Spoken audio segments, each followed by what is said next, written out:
Baik, Assalamualaikum warahmatullahi wabarakatuh. Waalaikumsalam warahmatullahi wabarakatuh. Ya, selamat siang. Selamat berjumpa kembali dengan kami di acara UPS Tegal Podcast Fakultas Teknik dan Ilmu Komputer. Pada siang hari ini kita akan melaksanakan podcast tentunya dengan tema atau judul yang sangat menarik. Di mana pada siang hari ini kita sudah ditemani oleh Pak Wakil Dekan satu di bidang akademik, Bapak Rusnoto Engineering, Magister Engineering. Ya, selamat siang Pak Rusnoto. Oke, selamat siang Pak Rizky. Bagaimana kabarnya hari ini? Alhamdulillah sehat. Alhamdulillah. Alhamdulillah. Bagaimana perasaan setelah dilantik menjadi wakil dekan bidang akademik, Pak? Iya, ya itu kan suatu proses ya. Jadi itu ya hal yang biasa lah dalam suatu organisasi. Ya, jadi uh, kita mengemban amanah ya, artinya harus melaksanakan dengan sebaik-baiknya gitu. Jadi teman-teman sudah mempercayakan pada kita, ya insya Allah kita laksanakan dengan penuh tanggung jawab. Alhamdulillah, terima kasih. Ya, bersyukur sekali ya di kesempatan kali ini kita bisa diberikan kesempatan untuk berbincang-bincang mengenai materi yang akan kita bahas hari ini mengenai material teknik. Iya, Pak. Iya, betul. Iya, ini ngomongin masalah material teknik ini, Pak Arus ini lebih apa ya condong atau lebih ini di bidang apa, Pak? Ya, jadi dulu memang di S1 sebenarnya saya mengambil konversi nih Pak, dari ketel uap ya. Kebetulan pas S2 saya malah beralih ke material. Jadi kemarin pas saya mengambil S2 di UGM itu saya malah beralih ke material karena memang bagi saya itu lebih menarik bagi saya, karena bahwa material itu ilmu yang nyata ya sebenarnya. Jadi kita bisa melihat bendanya, bisa memfoto secara nyata seperti itu Pak. Jadi memang saya mengambil di material teknik, terutama itu di bidang komposit. Komposit. Gitu. Oke. Gitu. Iya, menarik sekali Pak Rusnoto ya mengenai karir sebagai mengenai di material teknik ya Pak. Tapi ini ngomong-ngomong bagi kita yang masih awam, yang masih belum paham begitu, ini ilmu apa lagi itu Pak material teknik? Mungkin bisa dijelaskan secara detail oleh Pak Rusnoto. Monggo. Ya. Jadi memang kalau di setiap bidang ilmu memang punya spek sendiri Pak. Jadi kalau kebetulan saya di bidang mesin ya, nanti saya ngambilnya material bidang teknik mesin. Ada lagi yang bidang sipil juga nanti berbeda lagi materialnya. Informatika juga demikian juga. Jadi kebetulan di bidang kami di material teknik itu sebetulnya material yang sering kita gunakan ya, sering kita lihat sehari-hari di industri maupun di komponen yang lain ya. Contoh seperti di sepeda motor gitu ya, itu kan sebetulnya produknya teknik mesin, banyak teknik mesinnya di sana. Ya seperti dari ondel deal mesinnya itu ya, dari bodi-bodinya dan sebagainya. Itu hampir lah itu pekerjaan orang mesin. Jadi memang di situlah diperlukan banyak sekali material sebenarnya situ ya. Jadi bukan hanya seperti bentuknya padat, bahkan cair dan gas juga ada kalau di material teknik mesin itu. Cuman kadang-kala kalau kita lihat yang sering kita rasakan memang banyak bentuknya padat itu ya. Betul. Kita lihat seperti mur baut ya, kemudian untuk bodi sepeda motor. Tapi sebenarnya ada lagi yang bentuknya seperti cair gitu ya, untuk bahan bakar. Nah, itu juga masuk dalam material teknik. Material teknik. Oke, menarik sekali Pak. Iya, seperti bensin gitu ya. Kemudian solar itu kan bentuknya cair. Nah, itu masuk dalam salah satu komponen material teknik. Gitu. Kemudian ada lagi yang bentuknya gas. Nah, gas juga kita masuk dalam kategori material teknik. Ya seperti untuk pembangkit tenaga gas juga ada. Sekarang juga kendaraan sepeda motor ya, ini banyak kita lihat di jalan raya sih sudah diganti menggunakan gas bahan bakarnya. Betul. Nah, itu kan lebih ngirit gitu ya. ya sedikit ada perbedaan di komponen, tetapi itu sudah menunjukkan bahwa salah satu material teknik bentuk gas itu bisa kita manfaatkan sebagai pengganti bahan bakar bensin gitu. Dan harganya pun lebih murah seperti itu. Ya. Ya, menarik sekali Pak. Ini kayaknya kalau kita telaah lebih dalam sangat luas ya Pak, material teknik ya. Betul Pak. Mungkin hampir setiap komponen kehidupan itu, maksudnya dalam arti kita hidup sehari itu selalu berhubungan dengan material teknik ya Pak. Betul. Nah, tadi menarik sekali Pak harus bilang ada motor yang menggunakan gas itu ya Pak. Iya, Itu mungkin kalau saya sebagai orang yang nggak tahu itu apakah sama dengan kita menggunakan bensin Pak? Ya. Jadi sama sebenarnya Pak. Jadi bensin kita ubah dengan gas ya. Jadi nanti ada komponen yang kita ubah. Konvertor itu kayak namanya. Jadi harusnya masuk itu berupa cairan bensin ya. Nah sekarang kita ubah menjadi gas. Dan ternyata dia bisa membangkitkan pembakaran di dalam mesin. Nah itu kelebihan dari gas seperti itu Pak. Iya. Jadi salah satu dari bahan bakar yang bentuknya gas ya, yang tadinya kita manfaatkan hanya untuk pembakaran di rumah tangga seperti biasa itu ya, ternyata dia bisa menggantikan bensin seperti itu, atau bahkan solar juga sekarang sudah berkembang ya. Jadi itu kelebihan dari gas. Nah, jadi hanya kita memasukkan semacam alat ya ke dalam karburator ya, kemudian masuk dalam ruang pembakaran. Nah, itu bisa terjadi pembakaran gas dan udara di dalam ruang bakar. Iya, menarik sekali Pak. Tapi ini untuk bensin sendiri apakah tetap digunakan atau full kita menggunakan gas? Ya. Jadi modelnya hibrid juga bisa. Ada yang pure menggunakan gas, ini bisa. Kadang-kadang juga ada yang gas dan bensin campuran. Tapi itu ada pemisahnya Pak. Baik. Jadi kalau kita menggunakan bensinnya dulu, nanti kita rubah ke gas, nanti saluran bensin kita matikan, gas yang masuk. Atau sebaliknya. Jadi kalau kita menggunakan gas yang masuk dulu, kita mau ubah ke bensin, yang gas kita matikan, bensin yang masuk. Gitu. Jadi bisa model hibrid atau bisa yang pure dari model gas. Gitu. Wih, menarik sekali. Ini tentunya mode atau model sepeda motor yang ada di jalan itu emang sering saya lihat begitu Pak ya. Maksudnya ngapain tabung gas dibawa di belakang jok motor atau mungkin di samping motor, ini apakah nggak rawan terhadap kecelakaan atau mungkin safety-nya gitu Pak?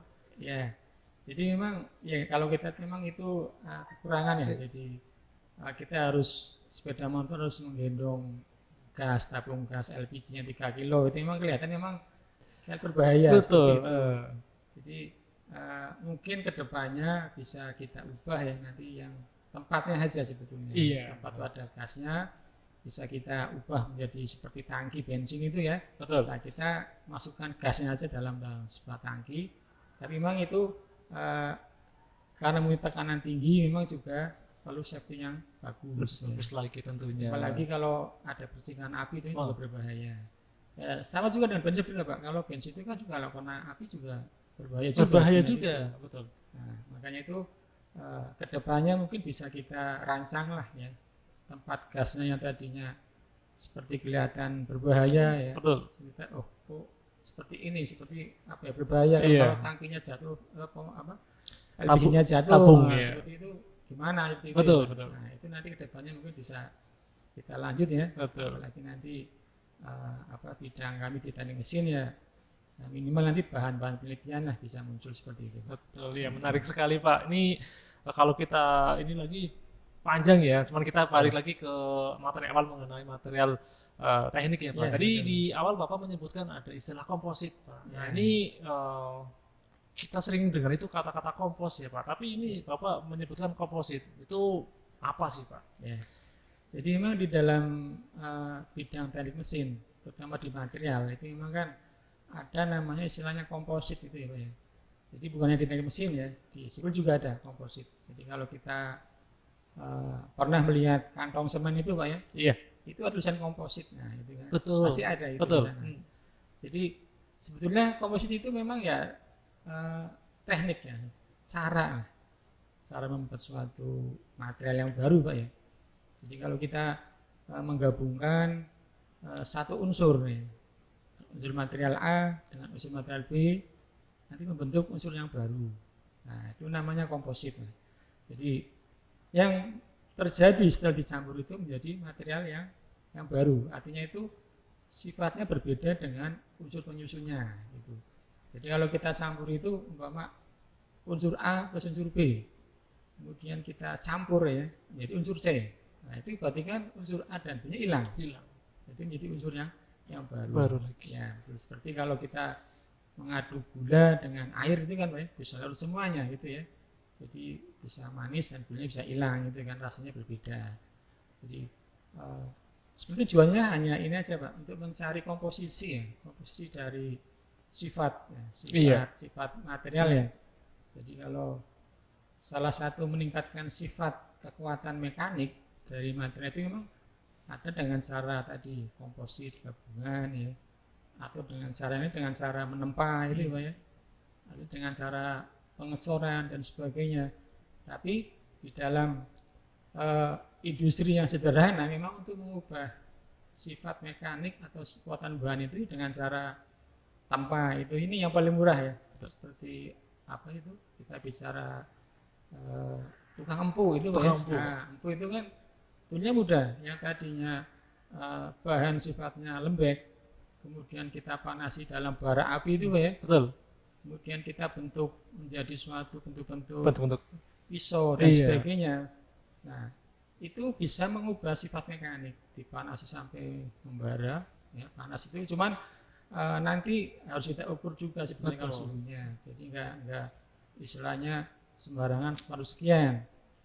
Makanya kan kalau zaman dulu itu kan istilahnya bahwa empu itu enggak berpikiran suhunya sekian enggak, tapi dia hanya yang penting warna ya, warna dari material yang kita panas itu kadang-kadang sudah berwarna merah agak kebiru-biruan, baru kita bentuk, setelah itu kita panasi lagi cemplungkan air gitu ya. Jadi saya ada namanya istilahnya quenching ya, pendinginan cepat ya. Itu bisa merubah yang tadinya dia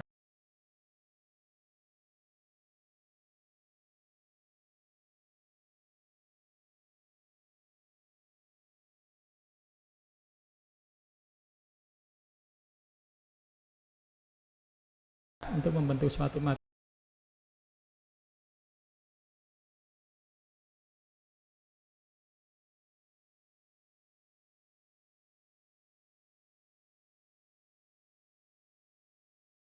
Bagi kita yang bukan di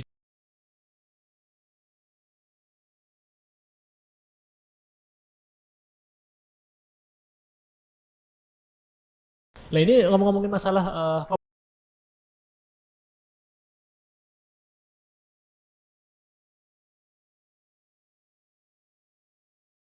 komposit Pak. Iya Pak, jadi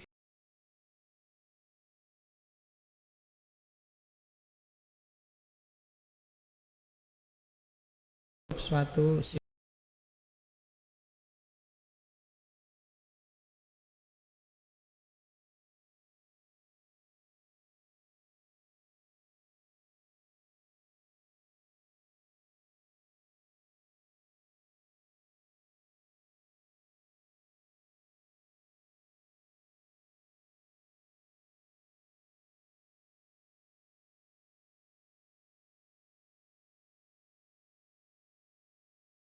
polimer material komposit itu ada, kemudian ada keramik material komposit, tentunya ada metal material komposit. Jadi intinya itu kalau dari komposit itu adalah ada unsur ya Pak. Jadi ada unsur yang dominan, ada unsur yang minoritas. Kalau kita menggabungkan seperti itu ya. Jadi kalau umpama kita lihat di sini bahwa di dalam komposit itu memang ada unsur yang dominan sama reinforcement, sama penguat. Penguat, gitu, betul. Ya, jadi unsur dominan itu namanya metrik ya, kemudian reinforcement sebagai penguatnya. Contoh kalau kita dari jenis seperti keramik material komposit ya. Jadi kalau keramik itu ya bahan-bahannya sifatnya getas ya, seperti silika itu ya, alumina, zirkonia, itu bahan-bahannya sangat keras, tapi dia memang getas sifatnya kalau kita bentuk suatu material. Sehingga dari sifat kekerasan itu bisa kita campur dengan unsur yang lain gitu untuk mengurangi kegetasan. Kemudian yang kedua, tadi ada istilahnya adalah metal materi komposit ya. Jadi di sini adalah unsurnya dominan adalah sebagai unsur logam, ya, metal itu logam. Jadi unsur yang paling banyak itu logam dicampur dengan yang logam yang lain. Jadi umpama kalau kita bentuk suatu logam kuningan itu ya, itu kan campuran antara tembaga dengan seng ya, bentuk unsur kuningan. Nah, kuningan sendiri ternyata setelah kita uji sifatnya berbeda jauh dengan tembaga maupun dengan seng. Lalu dia unsur pembentuknya adalah dua logam itu. Jadi itu membuktikan bahwa setelah kita gabung ya, logam dengan logam, ya metodenya kalau kita menggunakan logamnya otomatis harus dicor ya Pak ya, harus dilebur dulu. Nah baru kita gabungkan, nah nanti membentuk unsur yang baru ya. Tentunya itu berbeda juga dengan unsur penyusunnya. Kemudian kalau kita lihat yang ketiga itu jenis dari polimer materi komposit ya, atau kalau polimer adalah plastik ya. Plastik. Ini bahan yang sebenarnya kalau kita lihat itu banyak sekali digunakan di industri ya Pak. Iya. Jadi campurannya itu dari plastik ya, polimer gitu. Nah, bahan yang paling banyak polimernya kemudian di reinforcement, yaitu kita ambil penguatnya apa di sana. Jadi bisa berupa serbuk ya, bisa berupa serat ya. Nah, ini yang dikembangkan di Indonesia. Memang kita lagi gencar-gencarnya adalah memanfaatkan serat alam kita. Serat alam. Serat alam. Betul. Jadi seperti contohlah kita punya pohon pisang Pak ya itu ya. Pohon pisang ya. Nah, kita ambil batangnya, kita ambil apa namanya, istilah bahasa sini namanya kelakop gitu ya. Kelakop. Nah, iya. itu kita ambil seratnya Pak. Seratnya diambil, kemudian kita olah ya, bentuk anyaman bisa, bentuk serat lurus bisa. Nah, nanti kita campur dengan plastik gitu ya. Nah, juga banyak selain dari beberapa serat di Indonesia kan memang luar biasa luar kita biasa. Ya. Ada kedebok pisang, ada bambu itu ya, pohon waru, eceng gondok kan yang tanaman sebenarnya tidak berguna, tapi kalau kita manfaatkan itu menjadi bahan-bahan campuran yang luar biasa. Luar biasa. Nah, itu campurannya bagaimana? Kita menggunakan tadi plastik, kemudian kita campur dengan serat tadi. Oke. Ya, jadi contoh lain seperti kalau kita lihat fiber di rumah itu ya, sebagai apa untuk rajek dari apa itu ya rumah kita. Nah itu kan ada seperti plastik tapi dia lebih kuat. Jadi ada seperti rambut-rambut itu pada Nah itu namanya adalah plastik yang kita campur dengan serat. Jadi selain serat alam juga ada namanya serat buatan sintetis Pak. Itu harganya lebih murah sebetulnya dan kita tinggal beli, tinggal kita pasang seperti serat gelas itu ya. Nah, itu yang sering kita gunakan untuk bahan-bahan pembuatan ini ya, untuk mainan seperti itu ya. Itu menggunakan serat gelas seperti itu. Nah ini ngomong masalah apa tadi serat alam itu kalau menurut pandangan Bapak sudah berapa persen yang diekspor oleh dosen atau mungkin peneliti Pak? Yang jadi kalau informasi dari apa ya mengajar saya dulu itu BM itu memang ini serat alam yang kita kasih baru kecil sekali Pak. Kecil dari jumlah yang kita apa sumber daya alam kita ya terutama yang banyak sekali ternyata baru dimanfaatkan beberapa sekian persen aja dari makanya itu ya kita sebagai akademisi mungkin lebih mendalam lagi ya Pak harus kita kembangkan dari terutama itu daerah kita ya. Jadi kita umpama daerah kita Tegal itu kan bambu banyak ya. Bambu kemudian pohon pisang eceng gondok kan banyak. Nanas itu ya. Nanas juga ada Pak. Itu bahkan nanas pun bisa kita gunakan untuk bahan seratnya Pak. Jadi jadi ini yang nanas itu memang kalau kita lihat lebih halus ya. Jadi lebih halus dan lebih kuat ya, lebih ulet. Jadi itu yang ada di wilayah kita lah, wilayah Tegal itu ya. Nanti di wilayah yang lain itu banyak sekali pohon-pohon apa ya. Yang penting dia ada serat ya gitu Pak.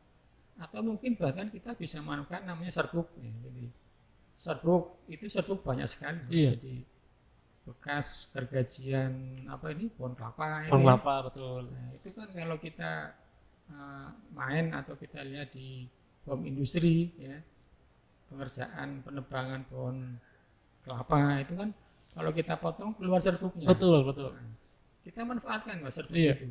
Jadi selain serat, serbuk, kemudian daunnya itu ya. Iya. Nah, ini bisa kita manfaatkan sebagai bahan-bahan dari campuran, Oke. campuran komposit itu. Nah, kita tahunya bahwa apa namanya serbuk kelapa ini hanya untuk apa kata orang dulu itu buat masak ya Pak, yang Ya. masih pakai apa tungku ya, masih Tungku, pakai betul. ini. Ya, ternyata bisa diekspor sejauh itu ya Pak. Bisa, Tentunya betul. mungkin saya pernah ini Pak melihat atau mungkin pernah dengar bahwa serbuk kelapa ini pernah dijadikan sebagai apa kayak cindera mata ya Pak, dicampur dengan saya nggak tahu bahannya apa, tapi nanti jadi kayak bentuk apa kunci, kayak bentuk sendal itu memang betul sekali ya Pak. Jadi Ada.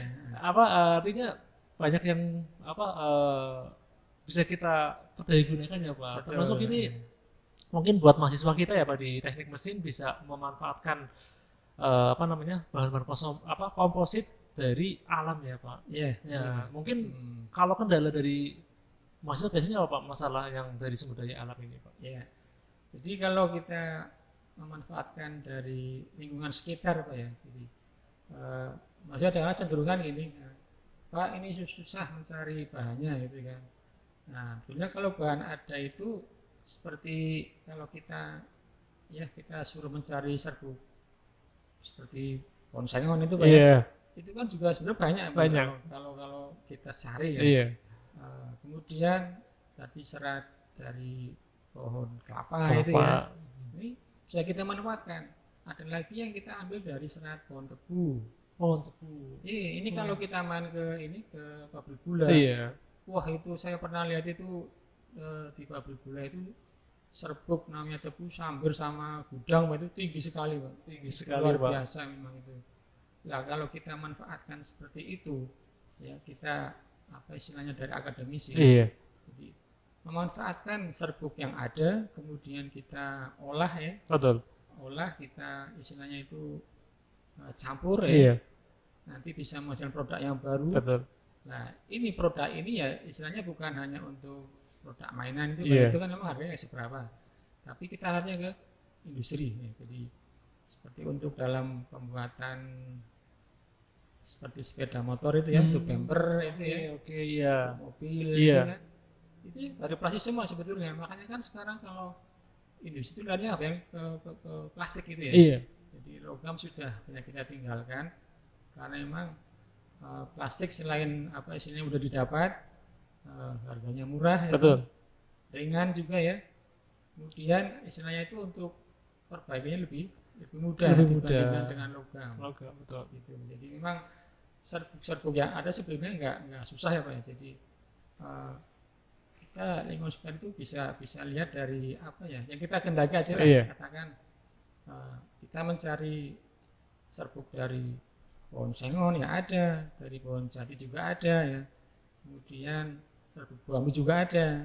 Jadi dunia itu nggak susah lah kita ya kalau mencari di lingkungan sekitar kita, dan itu melimpah ya, itu banyak Melimpah sekali kita. Pak, melimpah sekali. Tinggal kemauan dari kita dan mahasiswa kalau kita mau mengambil penelitian seperti itu, kita istilahnya harus apa ya, lebih punya kemauan ya. Betul. Jadi mengolah dari bahan-bahan yang nggak kepake, kita bentuk material baru dan punya spesifikasi dari kekuatan sifatnya dia.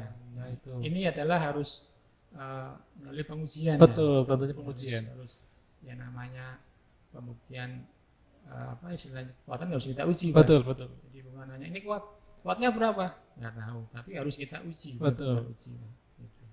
Makanya saya sering ngobrol dengan orang tua ya Pak, bahwa apa namanya berbicara kendaraan itu dulu masih menggunakan apa besi logam. Ya, ya. betul. Ternyata setelah kesini kok plastik. Betul. Makanya kata orang tua, kenapa sih apa kendaraan dulu tuh bagus-bagus macam nanti bahannya tuh kayak besi segala macam. Tapi sekarang motor udah kayak plastik semua. Betul, Ternyata betul.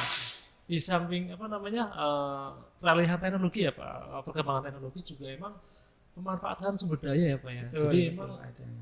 kalau kita kita mengeksplorasi kayak logam, kayak besi tentunya nggak baik juga ya buat alam Iya, ya Pak. betul. Malah, Nanti lama-lama bisa habis ya Pak itu ya. nah itu malah bagusnya kita memanfaatkan yang kayak tadi Itu ya Pak, betul.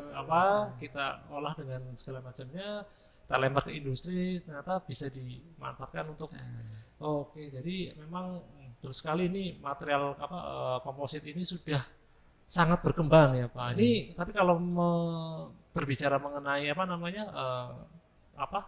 pembuatan material komposit itu umumnya seperti apa sih Pak? iya. Jadi memang kalau kita lihat memang harus diproses ya Pak ya. Jadi Betul. kalau kita mau membentuk suatu material baru, itu kita proses.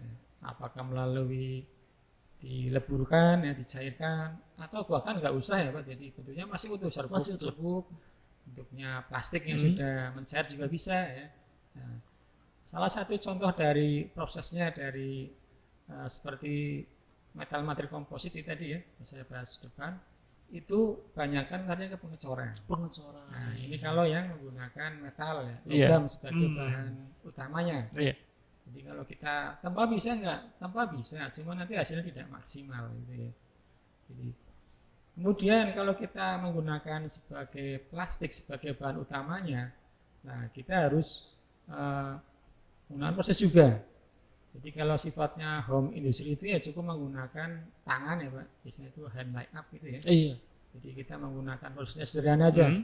Jadi kita ambil material plastik ya, kemudian kita pakai cetakan, kemudian kita tuangkan plastik sudah mencair, kemudian kita oleskan dalam cetakan itu dan dilapisi dengan boleh serbuk, dengan serat alam atau serat buatan itu ya. Dan itu kita buat berlapis ya. Iya. Jadi bukannya selapis toh, kadang-kadang bisa 2 atau 3 lapis itu ya, ini biar lebih kuat gitu ya. Jadi itu menggunakan istilahnya adalah cetakan dan tangan ya, manual ya. Ada juga yang modern itu adalah kita menggunakan namanya itu injeksi molding ya. Injeksi molding. Nah, Iya. jadi kalau kita di industri gitu ya, itu sana bukan menggunakan hand up lagi, tapi menggunakan injeksi molding. Dan hasilnya memang kita akui bagus hasilnya ya, lebih padat ya, lebih ulet ya, lebih kuat itu kalau kita menggunakan injeksi molding. Tapi kalau kita bicara di home industry, memang untuk beli namanya injeksi molding ya mungkin belum kesana ya, karena memang mahal harganya. Mahal sekali Pak. Jadi kalau kita membentuk suatu, contoh lah kita ya, kita membentuk suatu produk helm gitu ya, itu sebenarnya bisa kita menggunakan tangan ya. Ada cetakan, kemudian ada material plastiknya ya, kemudian kita lapisi dengan seperti serat atau menggunakan serbuk. Kita bisa menggunakan ini, cuma hasilnya memang ya kurang maksimal seperti itu. Betul. Jadi nggak bisa mencapai ke bagian yang terjauh Pak, kebanyakan itu. Tapi kalau kita menggunakan istilahnya injeksi molding, itu memang hasilnya lebih bagus dibandingkan dengan yang hand light up tadi. Oke, baik Pak. Nah ini ngomong-ngomong, kalau misalkan kita pengen main nih Pak, main kayak apa di home industri yang berhubungan dengan komposit tadi, di daerah Tegal itu kira-kira di mana ya Pak? Ya, jadi kalau kita lihat itu di daerah ini ya Pak, Debong itu ada, pernah saya lihat itu, dia membentuk suatu produk-produk namanya apa ya, produk mainan ya Pak ya. Iya. Tapi dimanfaatkan untuk seperti mobil mainan ya. Oke. Mobil bukan mainan anak-anak. Iya. Tapi seperti namanya itu odong-odong Pak. Odong-odong. Nah itu kan ada yang bentuk seperti sedan itu ya. Ada yang bentuknya mobil yang lain ya.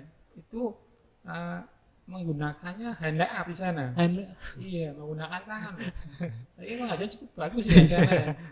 Jadi memang hasilnya tidak rata sih. Tapi dengan kemampuannya dia tak amplas, betul. Karena dia menjadi rata juga harusnya. Itu. Jadi Tegal juga sudah banyak itu ya yang membentuk suatu produk-produk komposit kita menggunakan plastik seperti itu. Atau kalau kita yang menggunakan metal logam itu daerah Kebasen itu ya, itu banyak sekali pengecoran di sana ya. Iya. Pengecoran logam itu ya, terutama itu logam ringan ya Pak. Iya.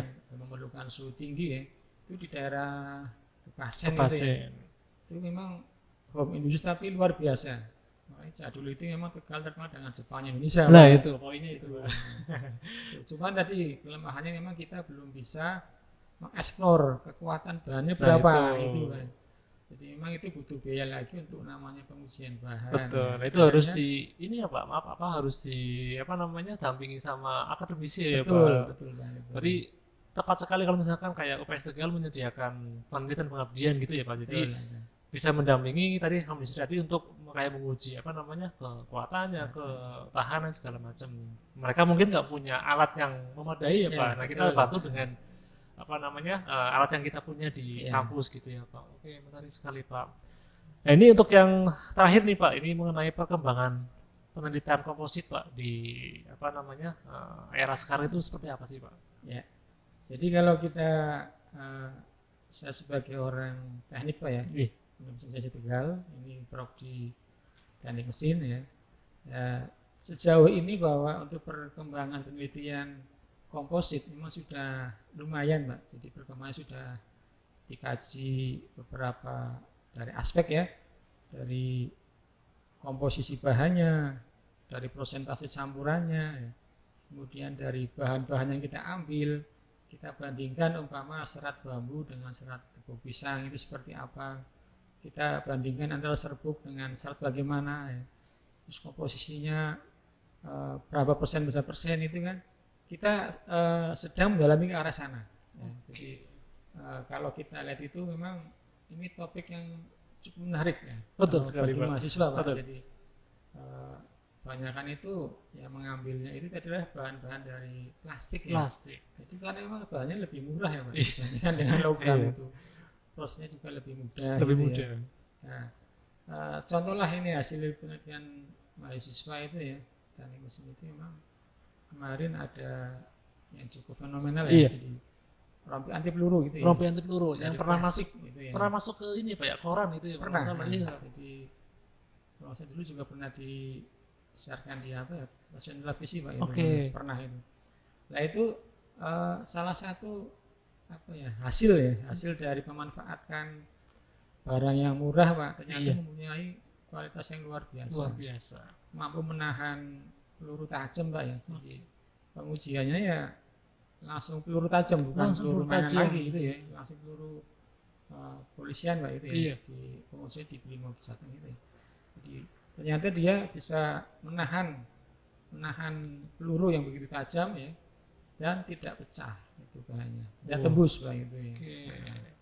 Permasalahannya hanya dari plastik ya, polimer, kemudian dicampur dengan serat rami Pak, pohon rami itu ya, kemudian ada serbuk silikon karbida. Itu hasil luar biasa. Luar biasa sekali. Ini harus dikembangkan lagi ya Pak. Dan Betul. kalau memang ada sumber yang memadai bisa diproduksi itu ya Betul, maksudnya tentunya dengan kerjasama dengan bidang terkait ya Betul, Pak. betul. Harusnya lebih dikembangkan lagi. Iya. Gitu. Jadi memang harapan kami seperti itu Pak ya. Jadi ya bukan hanya di prodi mesin ya, jadi di prodi informatika, teknik sipil, industri, ya itu bisa mengeksplor ya. Jadi, Betul. penelitian terutama itu yang menyangkut kearifan lokal ya Pak ya. Nah itu Itu yang perlu kita kaji ya. betul. Kemudian kita kembangkan ya untuk mengembangkan potensi daerah kita. Jadi memang harus punya ciri khas ya kampus ya. Betul sekali Pak. Katakan kita UPS Tegal dari pesisir itu ya. Nah ini harus kita eksplor, misalnya biar punya branding ya. Branding Jadi, ya kita merek. harus katakan di bidang teknik apa gitu ya, apa di logamnya atau di materialnya dan sebagainya itu. Ya. Oke, baik ya menarik sekali. Kita bisa melanjutkan materi ini panjang lebar ya Pak. Cuman karena keterbatasan waktu kita harus cukupkan dulu ya Pak. Nanti insya Allah Ya, di lain kesempatan kita lanjutkan mengenai material teknik ini. Tentunya kalau saya pribadi sebagai orang awam ya yang baru tahu material teknik gitu ya. Ini sangat menarik sekali ya. Tentunya dengan pembicara atau mungkin pakar yang sangat menarik Pak Rusnoto ini bagus ya, nanti insya Allah kapan waktunya kita lanjut mengenai material teknik ya Pak. Ya, insya Allah. Oke, terima kasih ya. Saya ucapkan terima kasih Pak sudah mau hadir di podcast kami, di podcast UPS Tegal Teknik Mesin, Teknik dan Ilmu Komputer. Oke, mungkin itu saja Pak. Ada mau kesan dan pesan yang sebelum kita tutup. Ya, kami selaku pengampu ya, pengampu dari Prodi ya, mengharapkan memang ini mari kita kembangkan potensi lokal kita ya, demi kemajuan kita bersama ya. Jadi apa yang ada di daerah kita kembangkan, kemudian kita explore dengan bagus ya, ini biar ada suatu perubahan Pak. Jadi memanfaatkan barang yang ada di kita ya, kemudian kita bisa mengubah menjadi hal yang baru dan bermanfaat. Amin. Ya, baik, menarik sekali Pak Rusnoto. Ya, itu saja podcast kita pada siang hari ini. Kurang lebihnya mohon maaf, saya cukupkan. Assalamualaikum warahmatullahi wabarakatuh. Waalaikumsalam warahmatullahi wabarakatuh.